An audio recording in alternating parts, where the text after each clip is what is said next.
there, Heather Boyd Wire here. I'm going to make some simple beaded earrings with the paper beads from my last video. We're going to use 20 gauge wire and a few 4mm beads. So first we're just going to put the beads on individual little wires to dangle. Now if you have head pins and want to use those, it's fine, but I find it just as easy to make my own. So you do a little loop, put the bead on, and then cut it to about 3/8 to 1/2 inch. Just give it a cut, and then you take your round pliers and pull it back and around, and you can do 3 of these to dangle. So do another one. When you cut the next one, just cut it flush so the end isn't cut on an angle. Just bend it around. Do whatever size loop you want. This is the 4mm cat's eye bead. We'll just stick it on there. Again, cut it to 3/8 to 1/2 inch, and then do your little loop.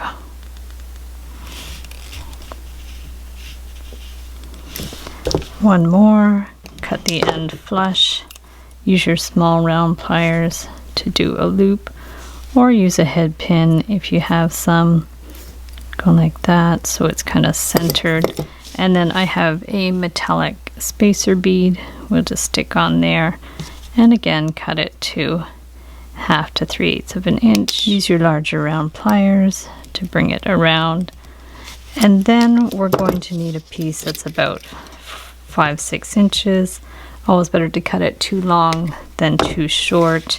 And then what you want to do is just have an idea, like 1 inch at the top, and then at the bottom just bend this on an angle, bend it out like that, and then do your loop, like a decent size loop, so they can dangle around nicely.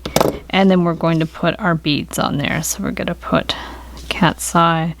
I'll put the metal one in the middle, doesn't really matter what order, and that one. And then from there you want to hold this and just loop it around 1 full turn, and then you can put your paper bead on there.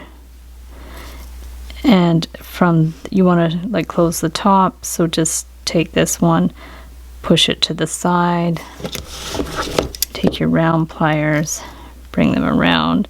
This is going to be the loop for the earring hook. Bring it around here, take your flat pliers, and just bend it around, like at least so it's 1 full turn around, and clip the end. And then what you want to do is wind this wire up over the bead to make it a little more fancy. So just kind of hold this in place with the flat pliers and bring it around however many times you want it, like maybe 3 or 4 times. And then at the top you want to make sure it goes around 1 full turn, and if you have an extra bit you can clip it like that. Get our earring hook already made, open it up, and just stick that one right on there. If you have a seam and you want it at the back, just flip it over so the seam's at the back. And there you have your super beautiful and easy earrings made with your homemade paper beads. So thanks so much for watching the video. Give it a big thumbs up if you liked it. Be sure to subscribe to my channel for lots more DIY wire art and jewelry making videos. Hit the notification bell to be notified when I go live and when I post new videos. And if you'd like to share pictures of your wire art and jewelry, be sure to join the Wire Art and Jewelry Makers Club on Facebook. And if you'd like to check out my wire work on Etsy, my husband and I specialize in custom wedding cake toppers and funky jewelry. I also have a mailing list, so if you'd like to hop on the mailing list, I'll send you my Wire Art Essentials ebook. So thanks again for watching, and we'll see you the next time.